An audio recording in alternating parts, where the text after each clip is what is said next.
Okay then. So shall I proceed? Yeah. Okay, yeah. So hello everyone. So today we are going to see GATE 2022 propulsion and gas dynamics part questions and respective answers. So there are very few questions asked in this particular GATE 2022 aerospace stream from propulsion and GD stream. That's actually less than the usual one, but still those questions are really good. So we will try to attempt one by one. So the first part I am going through propulsion part. So then I will go to gas dynamics part. So so the first question, this is a multiple choice question. Here they are asking the region of highest static temperature in rocket engine and the region of highest heat flux. So, so this is a very nice question. So if you guys remember the idea of a convergent divergent nozzle, so first we will draw a combustion chamber attaching to a CD nozzle as in rocket engines, right? So this will be a combustion chamber. This will be my nozzle entry. This will be my throat. So I will rate it as area of throat. So this will be my exit, nozzle exit. Okay, area at the nozzle exit. So now if you see, we know in a combustion chamber, we will be getting a very high temperature gases. So that means the temperature at the combustion chamber is nothing but, so we will call T naught, that will be highest in if I take length of the nozzle. So if I draw the temperature variation along the length of the nozzle, so say T by T naught, so then my temperature variation along the nozzle will be like this, right? If it's a complete isentropic expansion. So now see, here I will be having 1, and at the throat I will be having corresponding to T star by T naught. So T star by T naught will be, so that will be 2 by gamma plus 1. So depending on the gas constant, I can have a unique value of T star by T naught for a given nozzle geometry, right? So now, if I see this graph very carefully, my static temperature becomes a stagnation temperature at the point where combustion chamber is there, right?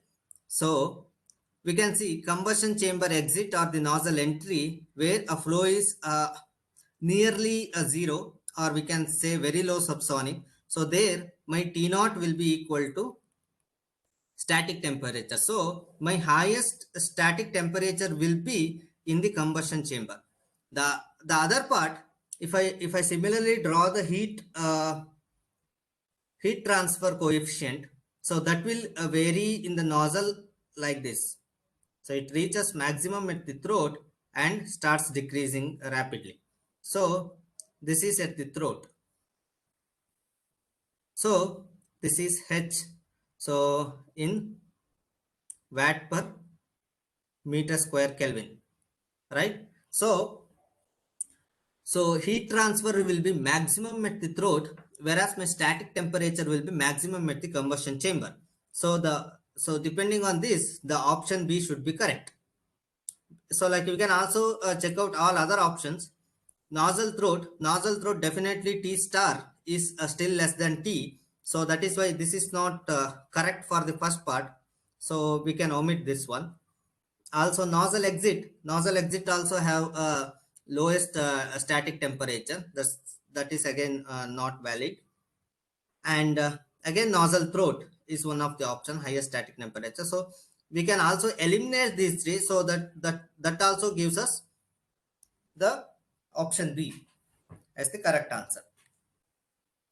So the next question we have, high pressure ratio multi-stage axial compressor encounters an extreme loading mismatch during the starting. So which of the following techniques can be used to elevate the problem? So here they're asking how to eliminate the loading which is experienced by the blade. Basically, the loading experienced by the blade will be due to the pressure built up on the compressors. So we studied during our classes. So that is, so my blade loading will be equal to the work transfer by the compressor to the fluid divided by the rotational energy of the compressor blades, U square, right? So W by U square. So W can be written in terms of U CA times tan beta 1 minus tan beta 2 divided by U square. So that cancels out. So that gives me CA by U, that is nothing but a flow coefficient times tan beta 1 minus tan beta 2, which is equal to blade loading. So now, you see here, so I can also write tan beta 1 minus tan beta 2 in terms of stator angles or the air angles. So that is nothing but tan of alpha 2 minus tan of alpha 1. You see, so now my blade loading is dependent on the stator blade angles, the stator exit angles. So one of the option is pretty clear. So variable angle stator vanes will solve the problem. So I can play with this one to change the blade loading. So another option, if I split this one, phi is nothing but CA by U. So CA being constant, so that's axial velocity component in a multi-stage multi-stage compressor. So I can also play with velocity U, the blade velocity U. So how I can play with the blade velocity U? U is nothing but pi dn divided by 60, and U is directly dependent on the shaft speed. So I can also play with shaft speed. So I can also use a multi-spool shaft where I can play with the rotational speed of the shaft in different stages. So this is one of the option I can play with. And one more important point, this one we don't encounter in theory, but blow off valves. Blow off valves also a correct option, because what does this blow off valves do is, they basically went out the high pressure air from the compressor stages to directly to the atmosphere. So we will be having a engine. Inside I will be having a compressor part. So we will be choosing a sweet spots. So where we will be having this blow off valves. So during the time when there is high pressure loading, that time what people will do, so they will open the blow off valves for a few seconds or few minutes, so that they will vent out some of the high pressure air which is trapped here, and so that the fresh air can come here, so that engine will not shut off. So this is one of the options. This is used in all commercial aircrafts or practical aircraft engines. So this is one more option. So blade cooling is having no effect on the alleviating this particular problem. So blade cooling is more of increasing the temperature of the fluid. So that is why option B, C, and D seems more appropriate in this particular part. And the next one will be having, in a static test, a turbofan engine with a bypass ratio 9 has a core hot exhaust speed that is 1.5 times that of a fan exhaust speed. And the engine is operated at a fuel to air ratio of 0.03. Both the fan and the core streams have no pressure thrust. The ratio of fan thrust to a thrust of from the core engine is. So this is a very nice question. So you see here what they have given. So Let us draw the turbofan engine schematic. So I will be having a fan, and there will be a bypass duct, and there will be a core duct, right? So here I will be having a C exit velocity of a core, and here I will be having a C exit velocity of the cold.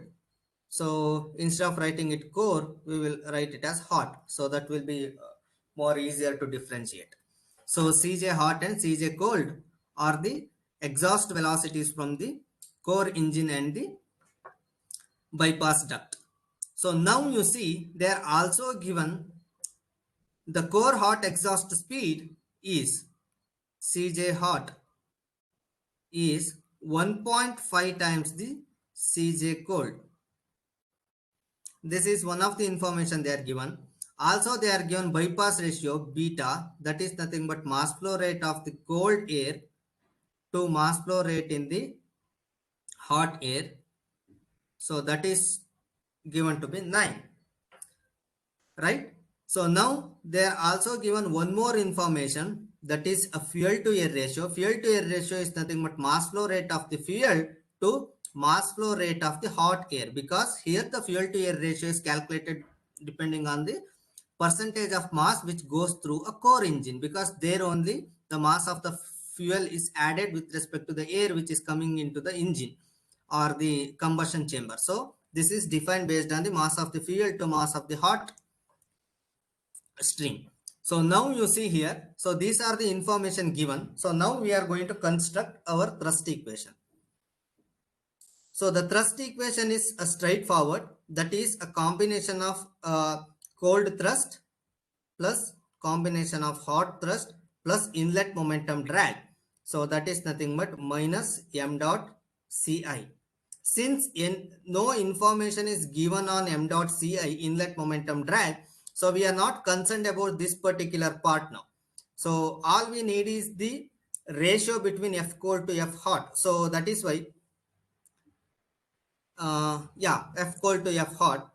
So that is why we are not concerned, really concerned about this particular part now. So we will be concentrating on cold thrust and the hot thrust alone.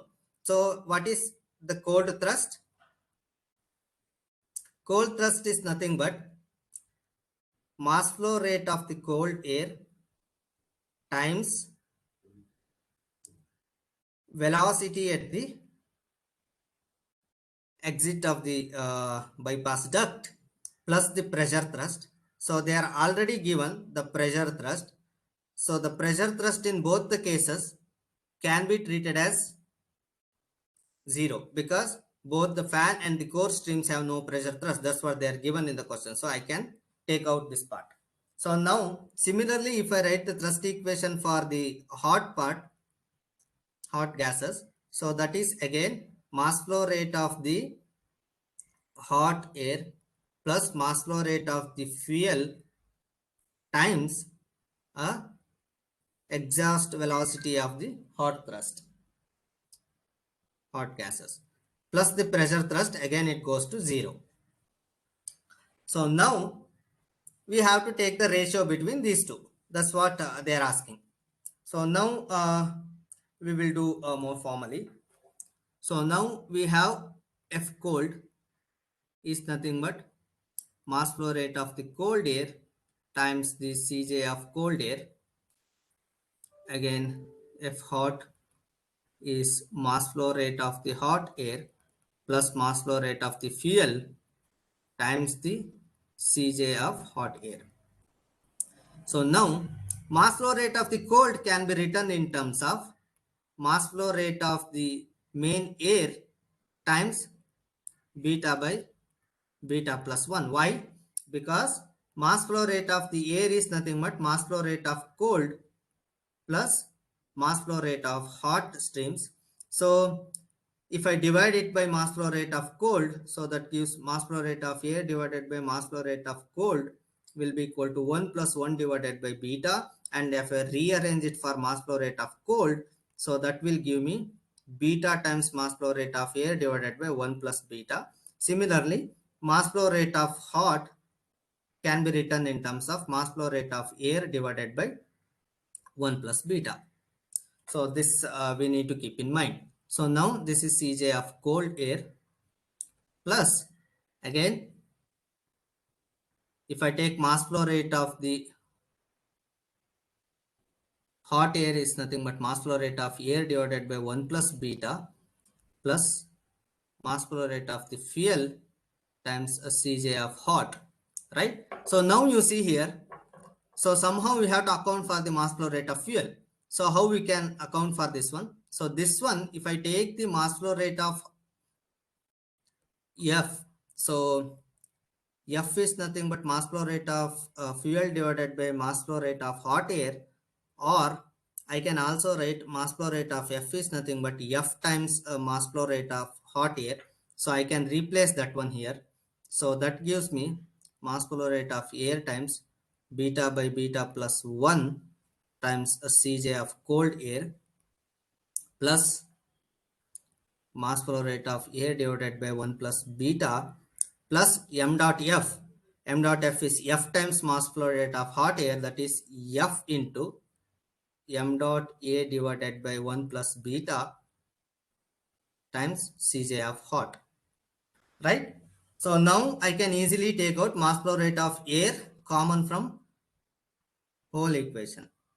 So that is mass flow rate of air if I take common. So that is nothing but beta by beta plus 1 times Cj cold plus 1 by beta plus 1 plus f by beta plus 1 times a Cj hot, right? So this is my cold thrust, this is my hot thrust. So they are asking me to calculate F cold by F hot. F cold by F hot. So that will be nothing but mass flow rate of air beta by beta plus 1 into Cj cold whole divided by mass flow rate of air times 1 by beta plus 1 plus F by beta plus 1 times Cj of hot. So now mass flow rate of air cancels. Beta plus 1 cancels. So because it's a common, so I will left with Cj cold beta times divided by 1 plus F times Cj hot. So also we know Cj hot is 1.5 times the Cj cold and beta is 9 and F is 0.03. So that gives me 9 into 1.5 divided by, sorry, 9 divided by 1.03 into 1.5. So if I calculate that one, 9 divided by 1.5 into 1.03, so I will end up with 5.8. So I can write it round off to one decimal place they are asking, that will be 5.8. Okay. So now we have question number 35, that is, in a single stage turbine the hot gases come out of stator or nozzle at a speed of 500 meter per second and at an angle of 70 degrees with the turbine axis as shown. The design speed of a rotor blade is 250 meter per second at the mean blade radius. The rotor blade angle beta at the leading edge is. That's what they are asking. So this is very straightforward question. First thing, we have to construct the velocity triangle properly. So we'll take a new page. Okay. So now I have a nozzle which is leaving a velocity of air at certain angle with respect to Ca alpha. So I will call it as alpha 2. And I have a blade, turbine blade, which is receiving that fluid at an angle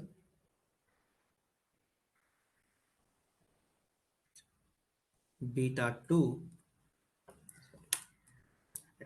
beta 2 with respect to the axial flow. So now this blade is rotating at a speed of u, right? So this is my w component, so I call it as w2. I will call it as c2. Absolute velocity, relative velocity, and the blade velocity, and I know the famous velocity equation. So that is nothing but c is equal to u plus w. So now if I complete the triangle, so this will be my CA, axial component of velocity. So now you see here, I know what is alpha 2. Alpha 2 is given to be 70 degrees. U is given to be 250 meter per second. Also C is given to be, C2 is given to be magnitude, we call it as magnitude of C2 is given to be 500 meter per second. Right? So now from the triangle consisting of absolute velocity, so CA, absolute velocity, and the adjacent side, this is, sorry, opposite side, this is alpha 2, this is CA, and this is nothing but CT2 plus U. So this is nothing but C2. So now from here, what I can calculate is, I can calculate the length of this one. That is CT2 plus U, because I know alpha 2, I know C2. So I can calculate two parameters. One is CA and another one is CT2 plus A, CT2 plus U. Sorry, this is not CT2 plus U. This is completely CT2. So out of that, this is, out of that, this is U. Okay, completely it is CT2. So now I have cos alpha 2, that is nothing but a CA divided by C2. I know what is C2 and I know what is alpha 2. So from here I can calculate CA, which is nothing but C2 cos alpha 2. So that gives me CA to be equal to 171 meter per second. And now if I apply the tangent tan of alpha 2, that is nothing but CT2 divided by CA. So that gives me CT2 is equal to CA times tan alpha 2. So that gives me CT2 is equal to 469.85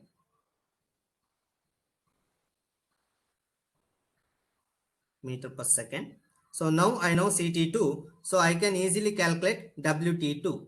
So what is WT2? So if I construct another triangle consisting of just the W, this is beta 2, this is my WT2, this is my W2, this is again CA. So WT2 will be equal to CT2 minus U. So CT2 I know U, that is 250. So WT2 will be equal to 219.85 meter per second. And if I apply again the tan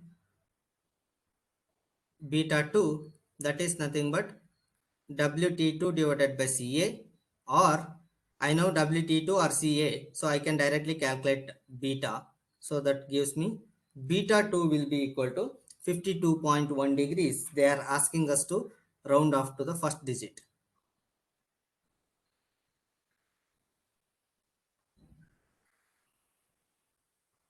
So this is my answer, right?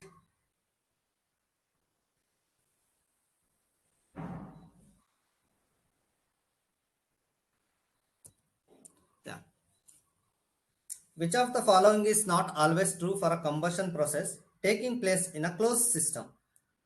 Okay, so first of all, to answer this question, we should able to understand what is atoms and what is molecules, because they are asking in a very different way. So see here, atoms are like a single neutral particles. Like if I take carbon, carbon is an atom. Or if I take oxygen, oxygen is an atom. Or hydrogen, H is an atom. Right? So similarly, nitrogen, N is an atom. So what is molecules? Molecules are again neutral particles. They are consisting of two or more atoms bonded together. Like H2O is an molecule, or we call general formula of alkane CXH, or I can have N2 or molecules. So now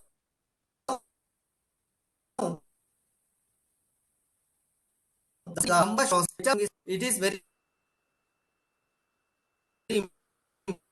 important.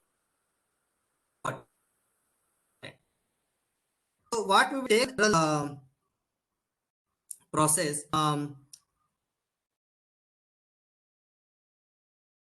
alkane is being,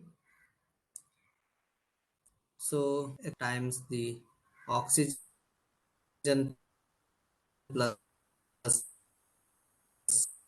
uh, hydrogen with the carbon dioxide plus Y by 2 times H2O molecule again plus X plus Y by 4 times 3.76 N2 again the molecule. So now you see here where H, C, O, N are the atoms.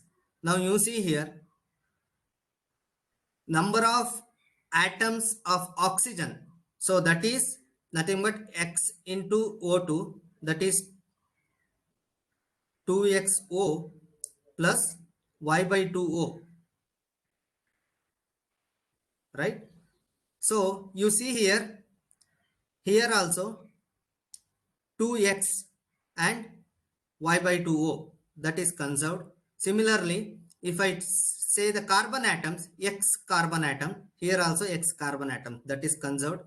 Similarly, number of hydrogen, so that is y hydrogen, y by 2 H2, so 2 get cancels, y hydrogen, that is conserved. Similarly, N2, x plus y by 4 times 3.76 N. So similarly here also same thing. So atoms are conserved. That is correct. Right? So now total number of molecules is conserved. That is important now. How many number of molecules are there? 1, 2, 3. So total number of molecules is conserved may not be true, because this can also give me in some another relation. Instead of giving carbon dioxide, I can also get carbon monoxide as another component, or NOx, NOx, so of another molecules. So total number of molecules may not be conserved depending on whether it is a stoichiometric or excess air or the less air being supplied for the combustion. So total number of molecules conserved is not true always. So this is a wrong statement. Total number of atoms of each element is conserved. That is again true, because number of atoms is conserved. Each element has some number of atoms. Those are again conserved. Number of atoms conserved. Total mass is conserved. This is continuity part. So this mass is not being escaped from the closed system. So it is being conserved. So all these three are true. Only possibility, it is not always true, is total number of molecules is conserved. So this is actually not true. So option B is correct here.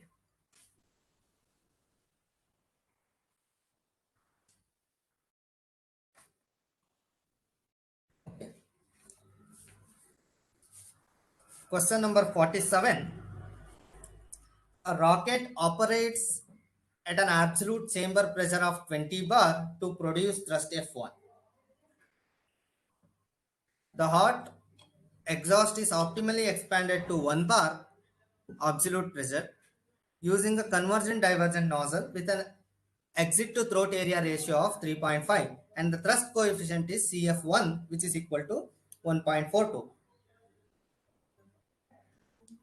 Now the same rocket, when operated at an absolute chamber pressure of 50 bar, produces a thrust of F2 and the thrust coefficient of CF2. Which of the following statement is true or correct? So again, to answer this question, first we will draw yeah. First we will draw a schematic involving, I have a combustion chamber, convergent divergent nozzle. I have a exit area. I have a throat area. So this is my combustion chamber. So initially I have P01, that is 20 bar, and exit is PE1, that is also equal to atmospheric pressure PA equal to 1 bar. So in this case, it is optimally expanded. So at that time, I will be getting CF1 and corresponding thrust is F1. So CF1 corresponding to the case 1 when the nozzle is optimally expanded, that is nothing but optimal coefficient for thrust. So that is nothing but, if I write CF is nothing but thrust divided by P naught AT, right? So this can be written in terms of F optimal plus pressure thrust divided by P naught AT. So that is nothing but F optimal divided by P naught AT plus pressure thrust divided by P naught AT. So now the question is F optimum by P naught AT, that is an optimum coefficient. So that we will call as CF optimum plus pressure thrust by P naught AT. So now this is a unique number for a given nozzle. So my total CF is combination of optimum part plus the pressure thrust divided by P naught AT part. So now this is a unique number. So and in the case 1, that unique number is already given to you, that is 1.42. That is an optimum case when the nozzle is perfectly expanded. So now this pressure thrust divided by P naught AT, whether it takes a higher value or the lower value, depending on that, you can say whether CF is going to increase or decrease. So to answer that one, so now we have to see.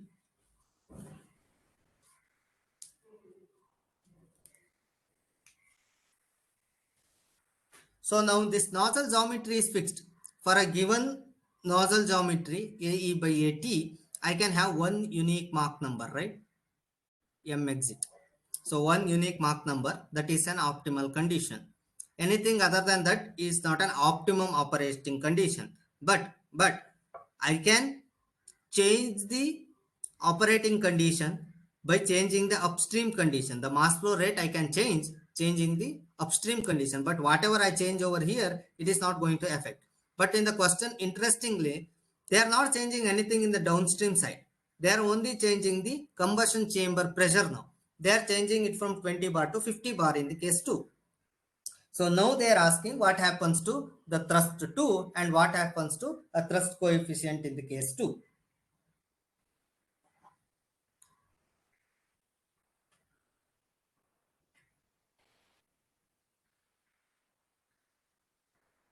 So now you see from the case 1,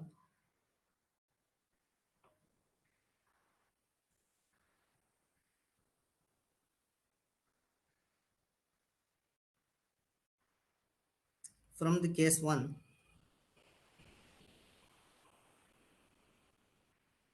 we have P01 by PE1,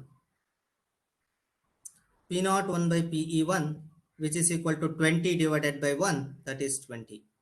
From the case 2, I have P02 divided by PE2. So, but for this particular nozzle, if I have to experience the same Mach number at the exit, because its geometry is fixed now, if I have to experience the same Mach number at the exit, so P naught 2 by PE2 should be equal to 20. So that gives me PE2 is equal to P naught 2 divided by 20. So that is nothing but 50 divided by 20. So that is nothing but 2.5 bar. 2.5 bar. So now you see here my PE2, the exit pressure is greater than the atmospheric pressure, the back condition, whatever I have. So that means my nozzle is under expanded. So it can still expand to PA. That means it can experience the expansion waves. So, but interesting point here is PE2 is greater than PA. Now we will come back to our thrust equation. What is my thrust equation says? That is F optimum m dot VE plus a pressure thrust, that is PE minus PA times AE, right? So now you see here my PE is higher than PA in case 2. That means this part is positive. So and this F optimum is already there. So my F2 will be equal to F1 plus some positive number. So that means F2 by F1 is greater than 1, first condition. But how much is greater than 1? That is again the question there, because they are asking whether my F2 by F1 is greater than 2.5 or F2 by F1 is less than 2.5. That's the question they are asking, right? So to address that one, first I have to go through the coefficient of force, the thrust. So that is CF. So CF2 is nothing but CF optimum plus again PE2 minus PA divided by P naught 2 times AT, and pressure thrust is AE, and AE by AT is already given to you, that is 3.5. So that is nothing but 1.42 plus PE2 by P naught 2 minus PA by P naught 2 times AE by AT.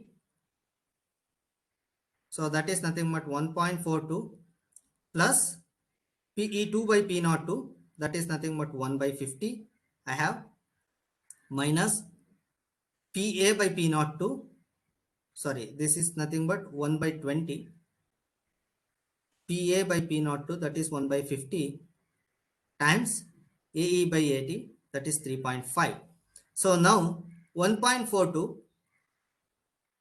plus 1 by 20 minus 1 by 50 times 3.5, that will be, so summing up to some positive number.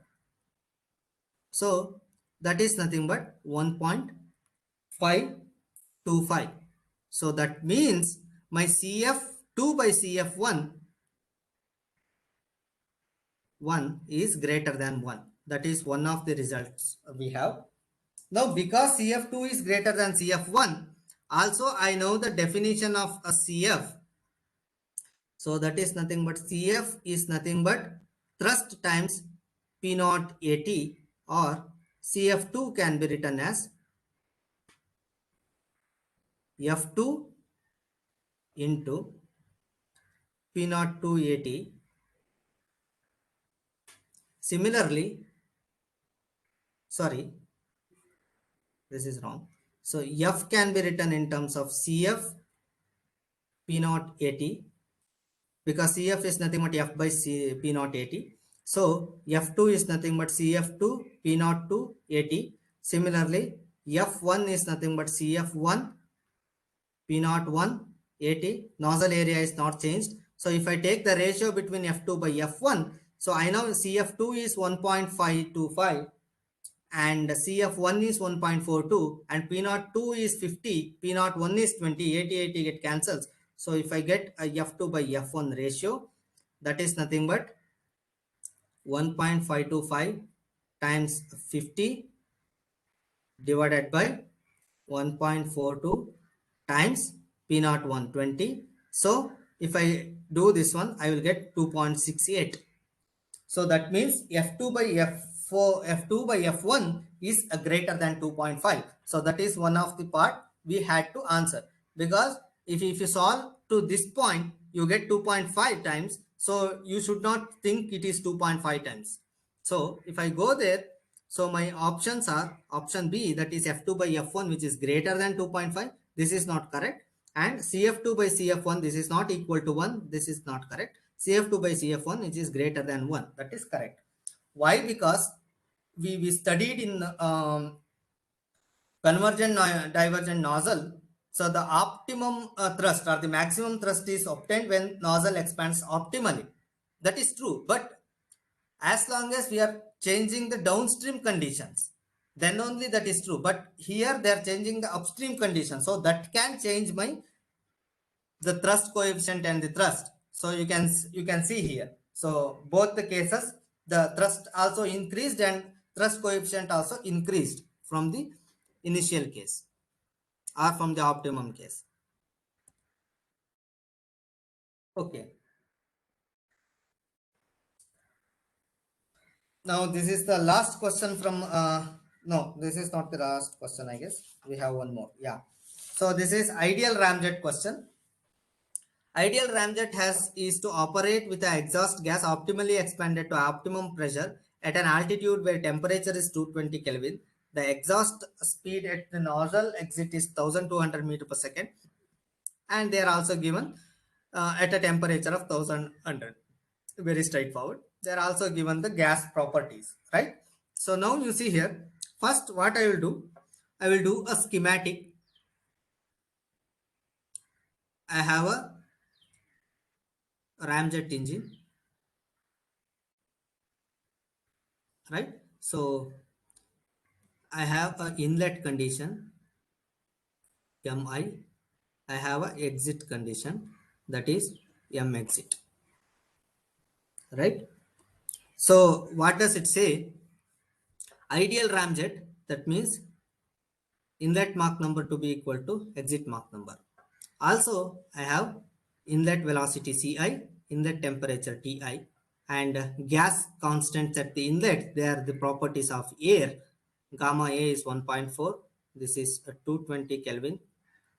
And Ra, gas constant, that is 287 joules per kg Kelvin. Similarly, at the exit, I have Cj. Cj is nothing but 1200 meter per second. Also, I have T exit. T exit is nothing but 1100 Kelvin. And properties of gas at the exhaust is 1.33 gas constant, as well as R is again gas, so is 287 joules per kg Kelvin. So if I apply the Mach number, here the Mach number definition is nothing but Ci divided by speed of sound, local speed of sound, that is gamma A Ra Ti, inlet condition. Exit condition Cj divided by root of gamma G Rg and T exit, that is local speed of sound at the exit plane.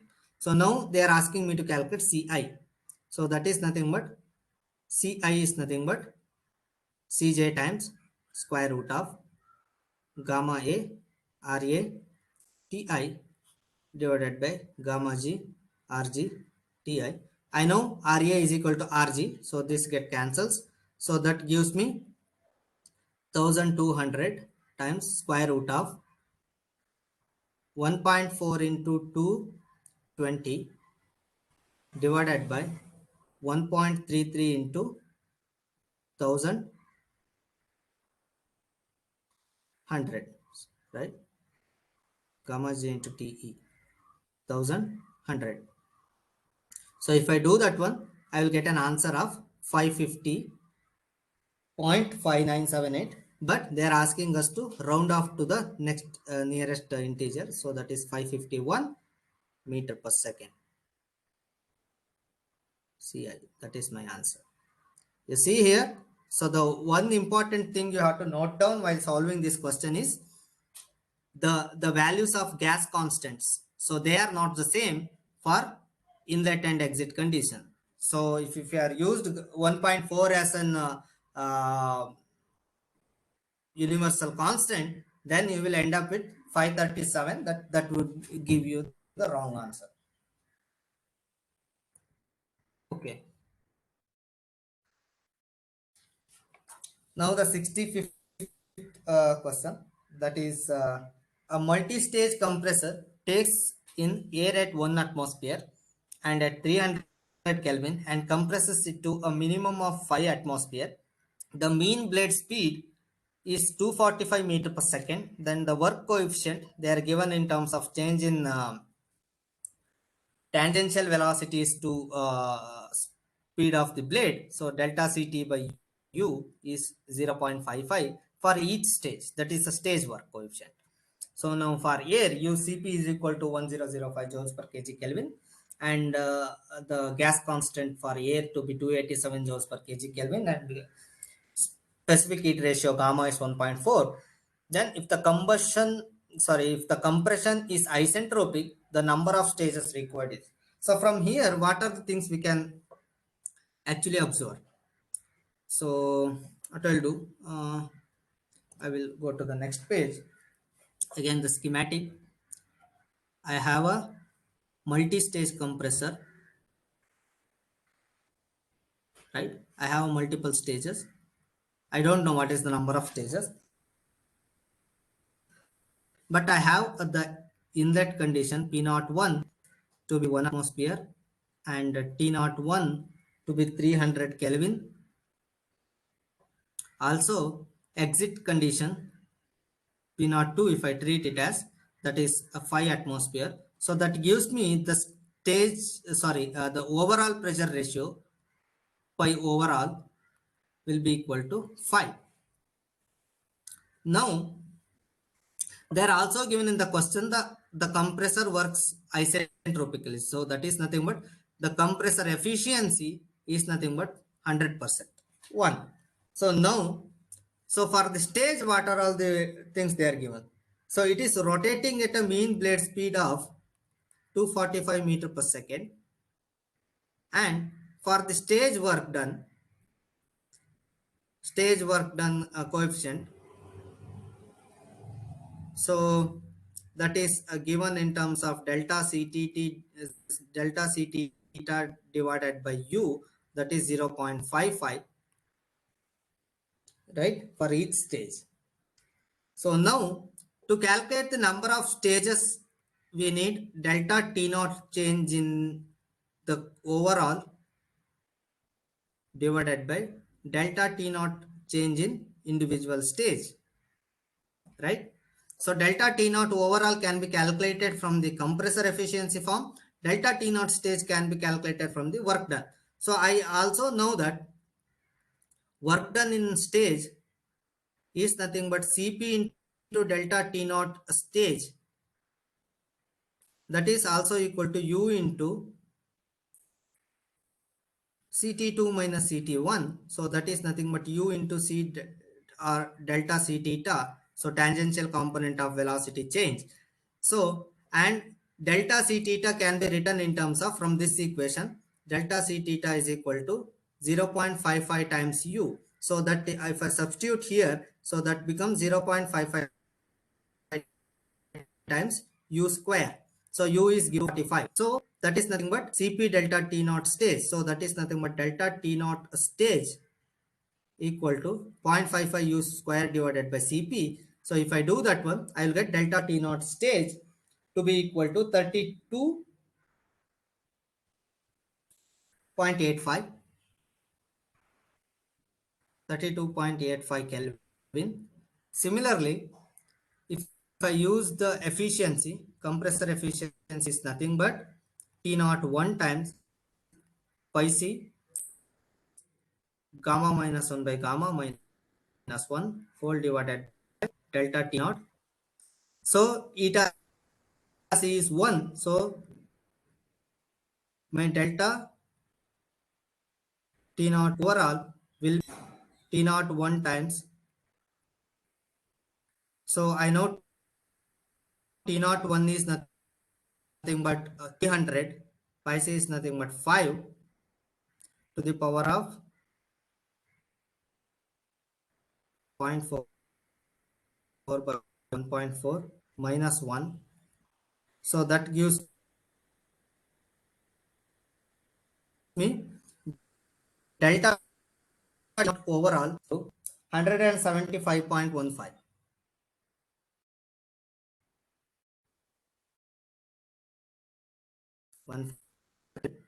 If it goes to information, delta T naught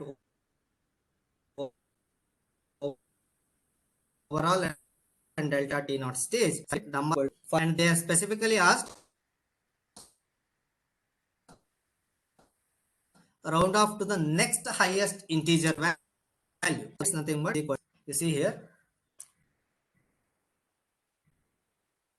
rounded off to the next higher integer. That will be okay. So this finishes our discussion on a propulsion uh, uh, questions. Sir, you can write digit. Finally, answer was 6, right? Can you mention? Hi sir, do you? Yeah, I mentioned. Yes, yes. So 6 is the answer next. Yeah, yeah, yeah. Sure. So